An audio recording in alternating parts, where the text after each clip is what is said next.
ನಾನೇನ್ ಕೆಟ್ಟದಷ್ಟು ನಾನು ನೋಡ್ತಾ ಇದ್ದೀರಾ ನೀವು ಅಂತ ಫ್ರೆಂಡ್ಸ್ ನ ಕೇಳ್ತಾಳೆ. ನನ್ನ ಮಕ್ಳು ಹೇಳ್ತಾರ ನಾನು ನೋಡ್ತಾ ಇದ್ದೀನಿ ಅಂತ. ಇಲ್ಲ ಇಲ್ಲ ಇಲ್ಲ ಅಮ್ಮ ಅವ್ನಿಗೆ ಗೊತ್ತಿರುತ್ತೆ, ಇದು ಸತ್ಯ. ಇದು ತಪ್ಪು ಮಾಡ್ದವನ ಯಾವನೇ ಆಗಲಿ, CM ಆಗ್ಲಿ, PM ಆಗ್ಲಿ, ನಮ್ಮ ಪಬ್ಲಿಕ್ ಆಗ್ಲಿ, ಪ್ರಜಾ ಸೈನಿಕ ಆಗ್ಲಿ, ಯಾವನೇ ಆಗ್ಲಿ, ಸಾಯಿಸೋ ಅಂತ ತಲೆ ತೆಗಿಯೋಂತ ಕಾನೂನುಗಳು ಬರಬೇಕು. ಅವಾಗ ಮಾತ್ರ ಚೇಂಜ್ ಆಗೋದು. ಸೆಕ್ಸ್ ಎಜುಕೇಶನ್ ಅದಿದ್ರೆ ಮೈನ್ ರಿಲೀಫ್ ಆಗುತ್ತೆ ಸರ್.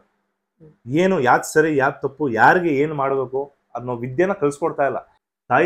ಮಗ ತಾಯಿ ಮೇಲೆ ಕಂಪ್ಲೇಂಟ್ ಕೊಡಕ್ ಬರ್ತಾರೆ, ತಾಯಿ ಮಗನ ಮೇಲೆ ಕಂಪ್ಲೇಂಟ್ ಕೊಡಬೇಕು, ಗಂಡ ಹೆಂಡ್ತಿರ್ದು, ಫ್ರೆಂಡ್ಸ್ದು, ದುಡ್ಡಿನ ಮೋಸ, ಪ್ರೀತಿ, ಎಷ್ಟು ಸರ್ ಏನು ಈಚೆ ಬೆಳಕಿಗೆ ಬರಲ್ಲ. ಕೆಲವೊಂದು ಮೊನ್ನೆ ಬಿಡದಿಯಲ್ಲಿ ಒಂದು ರೇಪ್ ಆಗಿದೆ.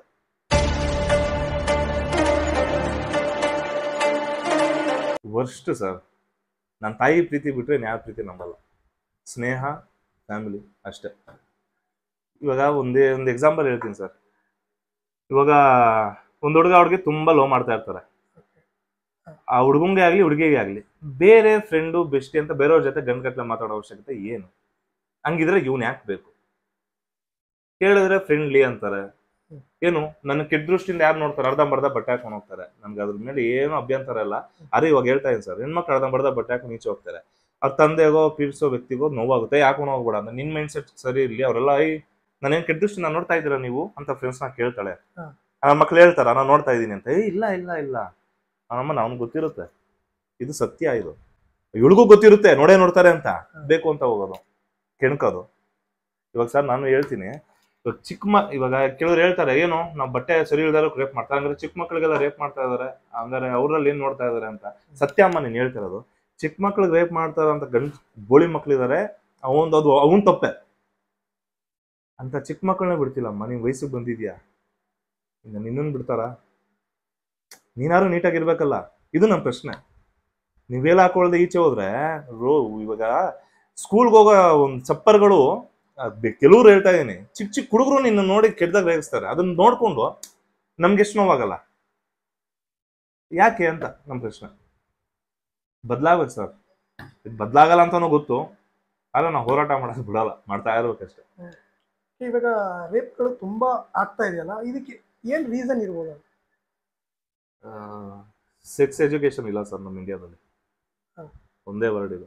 ಈಗ ತುಂಬಾ ಜನಕ್ಕೆ ನೋವು ಕೊಡ್ಬೋದು, ಅದರ ಸತ್ಯ ವಾಸ್ತವ ಅಂದ್ರೆ ಇದೆ. ಸೆಕ್ಸ್ ಎಜುಕೇಶನ್ ಅದಿದ್ರೆ ಮೈನ್ ರಿಲೀಫ್ ಆಗುತ್ತೆ ಸರ್. ಏನು ಯಾವ್ದು ಸರಿ ಯಾವ್ದು ತಪ್ಪು, ಯಾರಿಗೆ ಏನು ಮಾಡಬೇಕು ಅನ್ನೋ ವಿದ್ಯೆನ ಕಲ್ಸ್ಕೊಡ್ತಾ ಇಲ್ಲ. ಈ ಪುರಾತನದಲ್ಲಿ ಇದ್ದು, ಇವಾಗ ದೇವಸ್ಥಾನದಲ್ಲಿ ನೋಡಿ ಗೊಂಬೆಗಳೆಲ್ಲ ಇರುತ್ತೆ ಸೆಕ್ಸ್ ಎಜುಕೇಶನ್. ಆದ್ರೆ ನಮ್ಮ ಸಿಲೆಬಸ್ ಅಲ್ಲಿ ಇಡ್ತಿಲ್ಲ, ಬೇಡದಿರೋದೆಲ್ಲ ಇಡ್ತಾ ಇದ್ದೀರಾ. ಒಂದು ಸೆಕ್ಸ್ ಅಂದ್ರೆ ಏನು, ಅದು ನಮ್ಮ ಬಾಡಿಯಲ್ಲಿರೋ ಅಂಗಾಂಗನೇ. ಯಾರ್ಗ್ ಮಾತ್ರ ಯೂಸ್ ಮಾಡ್ಬೇಕು, ಯಾರ ಹತ್ರ ಇರ್ಬೇಕು, ಯಾರ ಹತ್ರ ಏನ್ ಇರ್ಬೇಕು, ಯಾವ ಫೀಲಿಂಗ್ಸ್ ಹುಟ್ಟಬೇಕು, ಅದ್ರ ಬಗ್ಗೆ ಒಂದು ಎಜುಕೇಶನ್ ತರ್ರಿ, ಅವಾಗ ಬದಲಾಗುತ್ತೆ ಸರ್. ಇಲ್ಲ ಅಂದ್ರೆ ಇವಾಗ ರಾಜಕೀಯ ಅಂದ ತಕ್ಷಣ ನಿಮ್ಗೆ ರಾಜಕೀಯದ ಬಗ್ಗೆ ರೌಡಿ ರಾಜಕೀಯ ಆಗ್ಬಿಟ್ಟಿದೆ ಅಲ್ವಾ ಸರ್? ಇವಾಗ ನೀವು ಫ್ರೀ ಅಂತ ಅದು ಇದು ಕೊಡ್ತಾ ಇದೆಯಾ, ಓಕೆ ಡನ್, ನಡೀತಾ ಇದೆ, ಏನೋ ನಡೀರಪ್ಪ. ಬಸ್ ಫ್ರೀ ಕೊಟ್ರಿ, ಅದು ಫ್ರೀ ಕೊಟ್ರಿ, ಯಾವ್ದೇ ನಾನು ಒಂದೇ ಪಕ್ಷ ಅಂತ ಎಲ್ಲಾ ಪಕ್ಷದವರು ನಾನು ಡೈರೆಕ್ಟ್ ಆಗಿ ಹೇಳ್ತಾ ಇದ್ದೀನಿ, ಎಲ್ಲಾ ಫ್ರೀ ಕೊಡ ಅದು ಅದು ಅಂತ ಕೊಡ್ತಾ ಇದ್ದೀರಾ. ನಮಗ್ ಮೇನ್ ಬೇಕಾಗಿರೋದು ಯಾವುದು? ಒಂದು ಫ್ರೀಡಮ್ ಬೇಕು, ಒಂದು ಭದ್ರತೆ ಬೇಕು. ನೈಟ್ ಈಚೆ ಹೋದ್ರು ನಾವು ಭದ್ರತೆ ಬೇಕು. ಇದೆಯಾ? ಯಾರು ಎಲ್ಲಿ ಸಾಯಿಸ್ತಾರೆ, ಎಲ್ಲಿ ದರೋಡೆ ಮಾಡ್ತಾನೆ, ಎಲ್ಲಿ ರೇಪ್ ಮಾಡ್ತಾನೆ ಬೈದಲ್ಲಿ ಬದುಕ್ತಾ ಇದ್ದೀವಿ. ಒಳ್ಳೆ ಎಜುಕೇಶನ್ ಬೇಕು. ಇದೆಯಾ? ಫ್ರೀ ಎಜುಕೇಶನ್ ಇಲ್ಲ, ಫ್ರೀ ಮೆಡಿಕಲ್ ಇಲ್ಲ. ಇನ್ಯಾವ ರಾಜಕೀಯ ಸರ್ ಅದು?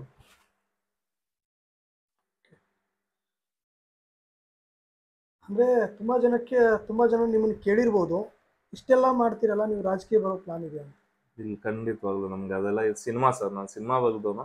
ಆದ್ರೆ ನಾನು ಈ ಆಫೀಸ್ ಬಗ್ಗೆ, ಈ ಜಾಗದ ಬಗ್ಗೆ ಹೇಳ್ಬೇಕಂದ್ರೆ, MS ಜಗನ್ನಾಥ್ ಅವರು ಅಂತ ದಲಿತ ಸೇನೆ ಮತ್ತೆ ಲೋಕ್ ಜನಶಕ್ತಿ ಪಾರ್ಟಿ ಇವಾಗ ಡೆಲ್ಲಿಯಲ್ಲಿ 5 ಸೀಟ್ ಗೆದ್ದಿದ್ದಾರೆ, ಚಿರಾಗ್ ಪಾಸ್ವಾನ್ ಅವ್ರದ್ದು.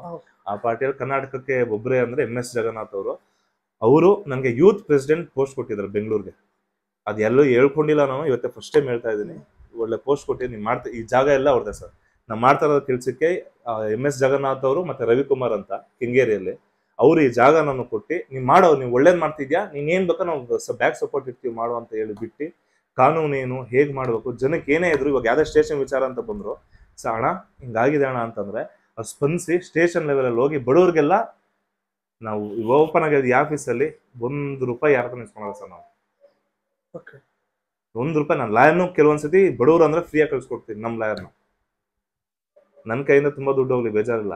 ನನ್ನ ಬರೋ ಜನಕ್ಕೆ ನನ್ನ ಗುರುಗಳು MS ಜಗನ್ನಾಥ್ ಅವರು, ರವಿಕುಮಾರ್ ಅವರು ಅದನ್ನ ಹೇಳ್ಕೊಟ್ಟಿದ್ದಾರೆ.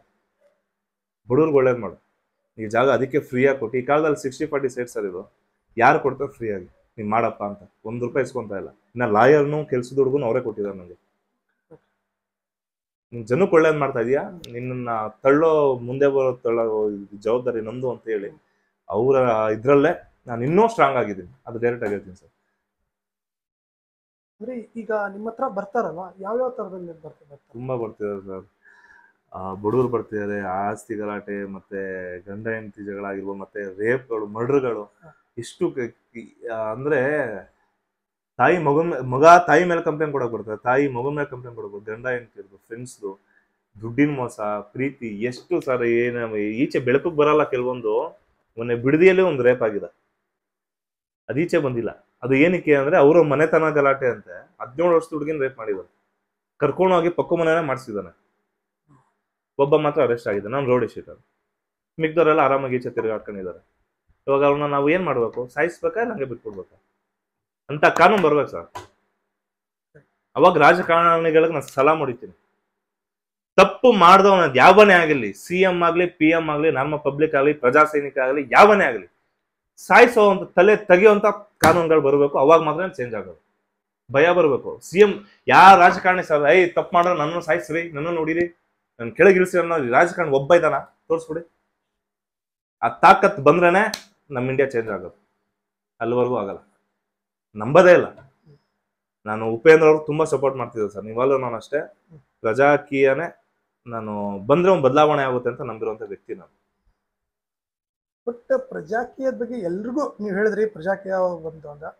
ಬಟ್ ಅದ್ರ ಬಗ್ಗೆ ಈಗ ಇಷ್ಟು ವರ್ಷ ಆಯ್ತು ಮಾಡ್ಕೊಂಡ್ ಬಂದ್ರೆ ಎಷ್ಟೆಲ್ಲ ಚೇಂಜಸ್ ಆಗಿದಾವೆ ಅದರಿಂದ? ನಾನ್ ಪ್ರಜಾಕೀಯನೇ ಅಷ್ಟೇ ಸರ್, ಚೇಂಜಸ್ ಯಾವ್ದು ಆಗಲ್ಲ. ನೀನ್ ಬದಲಾಗುವ ಅಷ್ಟೇ. ಇವಾಗ ನಾನ್ ಬದಲಾಗಿದ್ದೀನಿ. ಇವಾಗ ನಾನು ಪ್ರಜಾಕೀಯ ಇನ್ಸ್ಪಿರೇಷನ್ ಇಂದ ನಾನು ಸ್ವಲ್ಪ ಬದಲಾಗಿದ್ದೀನಿ. ಇವಾಗ ನೋಡಿ, ನನ್ನಿಂದ 4 ಜನಕ್ಕೆ ಒಳ್ಳೇದಾಗ್ತಿದ್ಯಾ? ಪವನ್ ಕಲ್ಯಾಣ್ ನಾನು ಹೆವಿ ಇನ್ಸ್ಪೈರ್ ಆಗಿ ತಗೊಂತೀನಿ. ಉಪೇಂದ್ರ ಇಲ್ಲಿ ಆಂಧ್ರದಲ್ಲಿ ಬಂದ್ರೆ ಪವನ್ ಕಲ್ಯಾಣ, ಇಲ್ಲಿ ಉಪೇಂದ್ರ ಹೆವಿ ಇನ್ಸ್ಪಿರೇಷನ್ ತಗೊಂತಾ ಇದ್ದೀನಿ ನಾನು. ಈಗ ಕೆಲವೊಂದು ಕೇಸ್ಗಳೆಲ್ಲ ಬಂದಿರ್ತಾವ, ನಿಮಗೆ ತುಂಬಾ ಕಠಿಣ ಅಂದ್ರೆ ಮನಸ್ಸು ಇದಾಗುವಂಥದ್ದು ಯಾವ್ದಾದ್ರು? ಎಲ್ಲ ಸರ್ ಬರೋದೇ ಎಲ್ಲ ಮುಗಿಸ್ಕೊಂಡ್ ಎಲ್ಲೂ ಆಗಿಲ್ಲ ಅಂತ ಬರೋರ ನಮ್ಮ ಹತ್ರ ಬರೋ ಸರ್. ನಾವು ಒಂದೇ ಕಂಪ್ಲೇಂಟ್ ಕೊಡಿಸಿ ನಮ್ಮಿಂದ ಅವ್ರಿಗೆ ಏನಾಗುತ್ತೆ ವಿಡಿಯೋಗಳು ನಾನು ಯಾವ್ದು ಇವಾಗ ತುಂಬಾ ಜನ ಹಾಸ್ಪಿಟ್ಲ್ ವಿಡಿಯೋ ಸರ್ ಹಿಂಗಾಗಿದೆ ಹಂಗಾಗಿದೆ ಸರ್, ಹಣ ಸಹಾಯಬೇಕು, ಅದು ಡೈರೆಕ್ಟ್ ಆಗಿ ಅವ್ರ ನಂಬರ್ ಹಾಕ್ತೀನಿ. ಮಕ್ಕಳು 3-4 ಜನ 3 ಜನ ಮಕ್ಕಳೇನ ಕಳೆದೋಗಿದ್ರು, ನನ್ನ ವಿಡಿಯೋ ಇಂದ ಬಂದು ಥ್ಯಾಂಕ್ಸ್ ಕೊಟ್ಟು ಹೋಗ್ತಾರೆ, ಫ್ರೂಟ್ಸ್ ಕೊಟ್ಟು ಹೋಗ್ತಾರೆ, ದುಡ್ಡು ಕೊಡಕ್ ಬರ್ತಾರೆ. ನಾನು ₹1 ದುಡ್ಡೇ ಬೇಡ, ನಮ್ಗೆ ಮುಟ್ಟದೇ ಇಲ್ಲ. ನಾವು ತಗೊಂಡೋಗಿ ಕೇಳ್ಕೊಳ್ಳಿ, ತೊಂದರೆ ಇಲ್ಲ. ನಾನು ಡೈರೆಕ್ಟ್ ಆಗಿ ಓಪನ್ ಆಗಿ ಹೇಳ್ತಾ ಇದ್ದೀನಿ, ನನ್ನ ನಂಬರ್ ಇಷ್ಟು ಹಾಕಿದೀನಿ ಅಂದ್ರೆ ತಮಾಷೆ ಮಾತಲ್ಲ. ನಾನು ಯಾರತ್ರ ₹1 ಮುಟ್ಟಲ್ಲ. ಬಂದು ಅವ್ರ ಆಶೀರ್ವಾದ ಇದೆಯಲ್ಲ ಸರ್, ನಿನ್ನಿಂದ ನಂಗೆ ಒಳ್ಳೇದಾಯ್ತಪ್ಪ ಅಂತ, ಅದು ಕೋಟಿ ಇಲ್ಲ ಕಾಣಂಗೆ, ಅದೊಂದು ಸಾಕು ನಂಗೆ. ಈಗ ಅದೇ ಹೇಳಿದ್ರಿ ನೀವು ಮಕ್ಕಳನ್ನ ಒಂದ್ 2-3 ಮಕ್ಕಳು ಕಳೆದೋಗಿದ್ರು, ಬಂದ್ಮೇಲೆ ಅವರು ಫ್ಯಾಮಿಲಿ ಅವ್ರು ಏನೇ ಯಾವ ತರ ಹೇಳಿದ್ರು? ತುಂಬಾ ಸರ್ ಅದು ನೋಡಕ್ ಸಂತೋಷ ನೋಡಕ್ ಆಗಲ್ಲ. ಯಾಕಂದ್ರೆ ಅಷ್ಟು ಕಳೆದೋಗಿರೋ ಮಗು ಮತ್ತೆ ನಮ್ಮಿಂದ ಸಿಕ್ತು ಅಂದ್ರೆ ಆ ಪುಣ್ಯ, ಅದು ಭಗವಂತ ಆಶೀರ್ವಾದ ಸರ್. ಎಷ್ಟು ಖುಷಿ ಪಟ್ಟು ಹೋಗ್ತಾರೆ ಅಂದ್ರೆ, ಆ ಮಗು ಎಷ್ಟು ನಗ್ನಾಗ್ತಾ ತಪ್ಕೊಂಡು ಹೋಗುತ್ತೆ ಅಂದ್ರೆ ಅದ್ರ ಸಿಗೋ ಒಂದು ಇದು ಯಾವ್ದ್ರಲ್ಲೂ ಸಿಗಲ್ಲ ಸರ್. ಸಾಕು ಈ ಜನ್ಮಕ್ಕೆ ಅನ್ಸ್ಬಿಡುತ್ತೆ.